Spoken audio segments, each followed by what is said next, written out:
Hello. आप सभी जानते हैं कि इंडिया ने एक मार्स ऑर्बिटर मिशन भेजा जो मार्स के चारों तरफ घूमने वाला एक सैटेलाइट है। अर्थ की ग्रेविटी से किसी भी चीज को अगर आपको आज़ाद करना है तो उसके लिए बहुत एनर्जी चाहिए। नॉर्मली हमारे पास ऐसा रॉकेट नहीं होता, एक ऐसा सिंगल रॉकेट नहीं होता जो किसी सैटेलाइट को इतनी एनर्जी दे दे वो अर्थ की ग्रेविटी से सीधा सीधा बाहर हो जाए। तो मार्स ऑर्बिटर मिशन को अर्थ की ग्रेविटी से पहले आज़ाद करना था और फिर उसको मार्स की ग्रेविटी में ट्रैप करना था। ये दो स्टेप थे बेसिकली। तो अर्थ की ग्रेविटी से आज़ाद करना एक सिंगल रॉकेट अगर हमारे अर्थ के ग्रेविटी के अगेंस्ट सैटेलाइट को पुश करता चला जाए तो उसके लिए ह्यूज अमाउंट ऑफ एनर्जी लगेगी जो नॉर्मली हम नहीं दे पाते। तो उस सैटेलाइट को मल्टीपल स्टेजेस में एनर्जी दी गई, मल्टीपल रॉकेट्स को फायर करके मल्टीपल स्टेजेस में एनर्जी दी गई, जिससे अल्टीमेटली उसकी इतनी एनर्जी हो गई कि वह अर्थ के ग्रेविटेशन से आज़ाद हो गया। तो उसको डिज़ाइन करते समय, उसके पाथ को डिज़ाइन करते समय अर्थ की ग्रेविटी से उसको आज़ाद कैसे करना है ये सोचते समय साइंटिस्ट ने ये जरूर सोचा होगा। इस पे बेस ये क्वेश्चन समझते हैं क्या है आज का क्वेश्चन। क्वेश्चन कहता है a satellite is going around the earth in an elliptical orbit. Okay, A rocket is mounted on it and it can provide one time impulse of fixed magnitude. Question ये कह रहा है कि जो satellite है वो उसमें एक, मान लो ये सैटेलाइट है और इस सैटेलाइट में एक रॉकेट भी लगा है। अगर हम रॉकेट को फायर करते हैं तो रॉकेट बहुत छोटे समय के लिए इग्नाइट होता है और ये गैसेस को पीछे की तरफ थ्रो करता है बर्न करने के बाद, जिससे हमारे इस सैटेलाइट को फॉरवर्ड डायरेक्शन में एक थ्रस्ट मिलता है, एक इंपल्स मिलता है।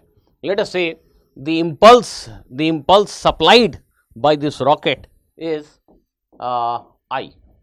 Okay, let us say I is the impulse supplied by the rocket. तो जैसे ही इस रॉकेट को फायर किया, एक बहुत ही क्विक टाइम में इसने एग्जॉस्ट गैसेस को पीछे की तरफ थ्रो किया और सैटेलाइट को फॉरवर्ड डायरेक्शन में पुश किया।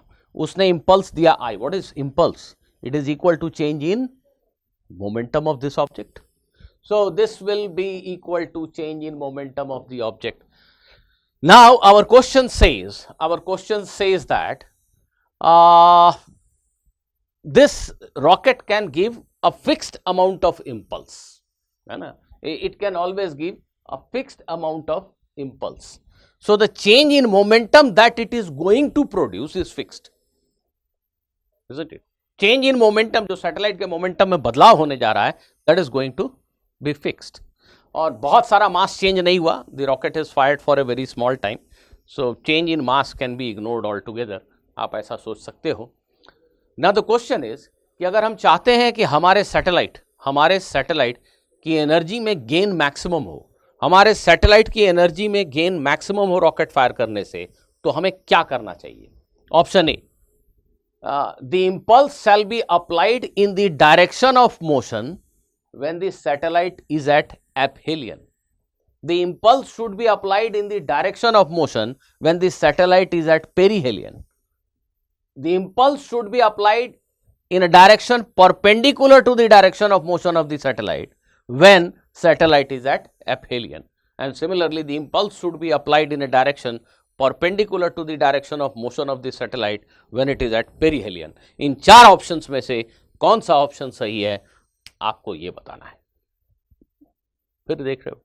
अरे वीडियो को पॉज करो, खुद से ट्राई करो, खुद से सोचो जरा. मैंने काफी हिंट दे दिया तुम्हें, खुद से सोचो जरा. चलो, आई होप कि आप में से बहुत सारे लोगों ने शायद समझ लिया कि क्वेश्चन का आंसर क्या होगा. मैं यहां सॉल्व कर रहा हूं. देखिए, ये हमारी अर्थ है और अर्थ के अराउंड सैटेलाइट का ये इलिप्टिकल ऑर्बिट है. बहुत ही ज्यादा इलिप्टिकल बना दिया मैंने, पर ठीक है यार, चलता है. ठीक है. अब सैटेलाइट, मान लो 1 मिनट के लिए कि यहां है. इस समय इसकी वेलोसिटी का डायरेक्शन ये है. ये तो कॉमन सेंस शायद आपका कहता होगा कि जो इंपल्स हमें देना चाहिए वो मोशन की डायरेक्शन में देना चाहिए. जब मोशन की डायरेक्शन में इंपल्स देंगे तभी काइनेटिक एनर्जी में गेन सबसे ज़्यादा होने के चांसेस हैं. Isn't it? और रॉकेट को इसके परपेंडिकुलर फायर करने से वो गेन तो नहीं होना होगा काइनेटिक एनर्जी में। ये कॉमन सेंसिकल है, आई एम अज्यूमिंग कि ऑल अंडरस्टैंड दिस, कि हमें जो फायर करना है वो रॉकेट को पीछे की तरफ फायर करना है, जिससे वो सैटेलाइट को फॉरवर्ड डायरेक्शन में थ्रस्ट दे, जिससे उसकी एनर्जी में सबसे ज्यादा ग्रोथ हो। अब बच्चों, आप सभी जानते हो कि जो काइनेटिक एनर्जी है किसी भी पार्टिकल की, उसको हम मोमेंटम के टर्म्स में ऐसा लिख सकते हैं। अब रॉकेट फायर करने से जो चीज कांस्टेंट है वो है change in momentum, isn't it? Delta P change in momentum है जो रॉकेट फायर करने से हमें मिलने वाला इंपल्स आई के बराबर चेंज इन मोमेंटम हमें मिलने वाला है। क्वेश्चन कह रहा है कि ये नंबर फिक्स्ड है। हम मास में चेंज को इग्नोर करेंगे, मास में चेंज बहुत छोटा है। तो अगर मोमेंटम को डेल्टा पी से चेंज किया जाए, जो इंपल्स है वो चेंज इन मोमेंटम के इक्वल है। अगर मोमेंटम को एक फिक्स्ड अमाउंट डेल्टा पी से चेंज किया जाए तो काइनेटिक एनर्जी में चेंज क्या होगा बताइए। इसको अगर हम डिफरेंशिएट करेंगे इस इक्वेशन को, तो ऐसा लिख देता हूं मैं, पी के रेस्पेक्ट में डिफरेंशिएट कर रहे हैं हम इसको, ये ऐसा बन गया, इसको मैं ऐसा लिख दे रहा हूं,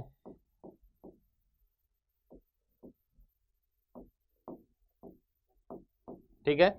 ये इक्वेशन एकदम सच है अगर चेंजेस बहुत स्मॉल हैं। चेंज इन मोमेंटम एक इनफाइनाइटेसिमली स्मॉल क्वांटिटी है, तो चेंज इन काइनेटिक एनर्जी इतनी होगी, ठीक है। चेंज इन मोमेंटम अगर फाइनाइट भी है, निश्चित आकार का है लेकिन छोटा है, तो हम इसको ऐसा लिख सकते हैं, है ना। चेंज इन मोमेंटम छोटा है पर फाइनाइट है, इनफाइनाइटेसिमली स्मॉल नहीं है, तो भी ये अप्रोक्सीमेटली करेक्ट होता है, ऐसा आप सभी जानते हो। अब देखो, काइनेटिक एनर्जी में चेंज ये मैक्सिमम तब होगा जब ये चीज मैक्सिमम होगी। Are you getting my point? अब ये तो फिक्स्ड है, डेल्टा पी फिक्स्ड है, एम भी फिक्स्ड है। डेल्टा पी फिक्स्ड है, एम भी फिक्स्ड है मोटा मोटी। तो डेल्टा के मैक्सिमम तब होगा जब पी मैक्सिमम है। Are you getting my point? बल्कि पी को तुम एम इंटू वी लिख दो तो एम भी चला गया यार, वी तो है। फिर इसको मैं ऐसा लिख देता हूं, अगर approximately V into delta P. अब हमारे क्वेश्चन के हिसाब से डेल्टा पी तो फिक्स्ड है, सैटेलाइट यहां है, रॉकेट फायर करो तो भी चेंज इन मोमेंटम इतना ही होगा, इंपल्स के बराबर। सैटेलाइट यहां है, फायर करो तो भी चेंज इन मोमेंटम उतना ही होगा। पर चेंज इन काइनेटिक एनर्जी सबसे बड़ी होगी उस वक्त जब सैटेलाइट का स्पीड है सबसे बड़ा। गौर करो, चेंज इन मोमेंटम तो फिक्स्ड है पर चेंज इन काइनेटिक एनर्जी सबसे बड़ी होगी उस वक्त जब स्पीड सबसे बड़ी है। और सभी जानते हैं कि जब एक प्लैनेट या एक सैटेलाइट इलिप्टिकल ऑर्बिट में घूम रहा होता है तो इस पॉइंट पे, when it is closest to the planet, when it is nearest to the planet, इस पॉइंट पर, ये इस पॉइंट को हम क्या कहते हैं, पेरीहेलियन, और इसको क्या कहते हैं, एपहेलियन। इस पॉइंट पे जब सैटेलाइट हो और इस समय अगर आप रॉकेट को फायर करें तो बिकॉज इस समय सैटेलाइट की स्पीड मैक्सिमम है बच्चों, v की वैल्यू मैक्सिमम है, डेल्टा p तो हर जगह सेम मिलने वाली है आपको, ऐसा क्वेश्चन में कहा गया है। तो जब v मैक्सिमम है उसी समय change in kinetic energy maximum होगा। तो जब ये सैटेलाइट अपने पेरीहेलियन पे है, हमारे प्लैनेट के नियरेस्ट है, उस समय इसकी स्पीड सबसे ज्यादा होती है, और स्पीड सबसे ज्यादा है तो इसी पॉइंट पे रॉकेट फायर कीजिए, इससे आपको चेंज इन काइनेटिक एनर्जी सबसे ज्यादा मिलेगी। और जैसे ही ये क्वेश्चन का आंसर हो गया, आपका क्वेश्चन का आंसर क्या हो गया, the impulse shall be applied in the direction of motion when the satellite is at, ये थोड़ा सा गलत लिख दिया, आई एम सो सॉरी, एक ऑप्शन दोनों सेम हो गए, this perihelion, so sorry, when the satellite is at perihelion, right. जब सैटेलाइट पेरीहेलियन पे है उस समय जब आप फायर करेंगे then you will get maximum change in kinetic energy. और जैसे ही ये सैटेलाइट की काइनेटिक एनर्जी बढ़ेगी, जस्ट एक एडिशनल पॉइंट मैं यहाँ पे बोल रहा हूँ, जैसे ही इस सैटेलाइट में रॉकेट फायर करोगे इसकी काइनेटिक एनर्जी बढ़ गई, इसका पाथ ऐसा हो जाएगा। जब ये सैटेलाइट यहाँ, अगर आपके पास उसमें दूसरा रॉकेट भी है तो उस दूसरे रॉकेट को फिर से यहाँ पे फायर करो, सबसे ज्यादा काइनेटिक एनर्जी में गेन होगा और इसका पाथ ऐसा हो जाएगा।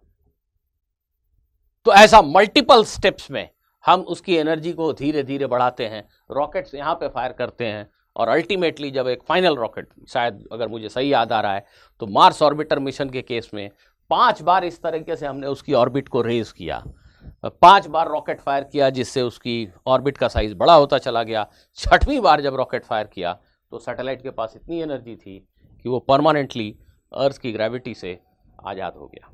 आई होप कि आपको ये क्वेश्चन समझ में आया। I am so sorry for this mistake, this should have been perihelion.